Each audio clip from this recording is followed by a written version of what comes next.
Hi, my name is Ben Goldsmith from Breakthrough Property and Goldsmith Property, and this video is part of my video short series on effective HMO management. And today I want to talk about planning and HMOs, and specifically, do you need planning for HMOs? I'm sure many people assume that you don't, and the answer is it's not a simple yes or no, it's maybe, basically. So in order to answer this question, I need to take a step back and just explain that every property in the UK has a planning class assigned to it. So, houses are allocated a category of C3.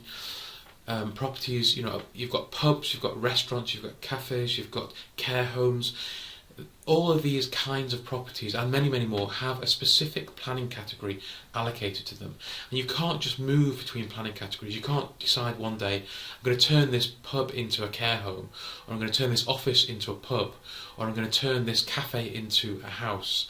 So in general, moving between planning categories requires that you go through the planning process. Okay? Now, having said that, there are some movements between planning categories which are allowed without going through the planning process, so they're called permitted development. So for example, you can convert offices into residential accommodation without going through the planning process. You can convert barns into residential accommodation without going through the planning process.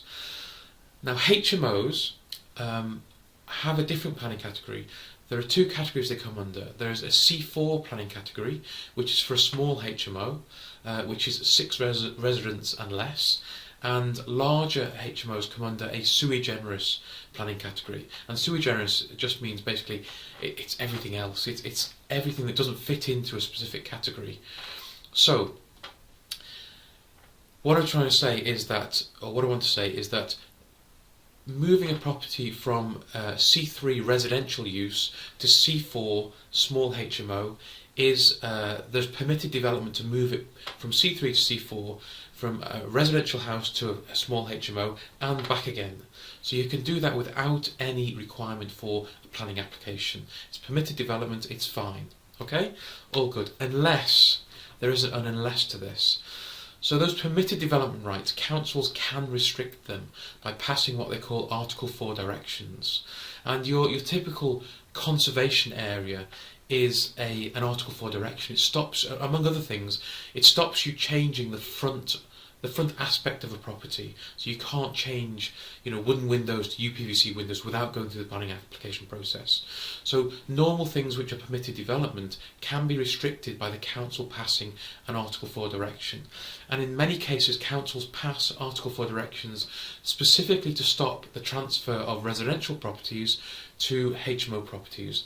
And this often happens in areas which have high student populations, where they want to protect the family environment of an area to stop it just becoming completely student accommodation. So they want a balance of housing. So they'll pass an Article 4 direction to stop residential houses being moved into the HMO class and used as HMOs. And what this means is, it doesn't mean you can't change a house from a residential house to a HMO. It just means that you have to go through the planning application process. And there's a good chance that that they've put that Article 4 direction in for a reason, to stop the proliferation of HMOs. So there's a good chance that you might get it rejected, but you need to look at the reasons why the Article 4 direction was passed and see if what you're doing isn't contrary to those reasons. So it's still possible to get HMOs through the planning process in Article 4 areas, but you need to understand the reasons why Article 4 was put in place. So that is the transfer of residential houses to small HMOs, 6 people and less.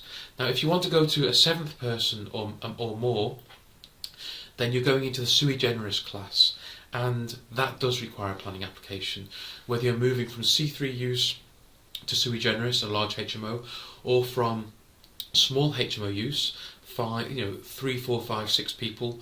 If you want to go to that 7th person in the HMO, then you would need to go through the full planning application process, because it is a completely different category, and there's no permitted development from C3 to sui generis or C4 to sui generis. So that, hopefully, is a quick summary of where HMOs stand in terms of planning. If you've got any questions on that, then please do drop me an email on ben@breakthroughproperty.co.uk. I'm happy to try and answer those questions on planning and HMOs or any other aspect of HMO management. I hope this has been useful, and yeah, do send me a message and look forward to talking to you soon. Thanks. Bye.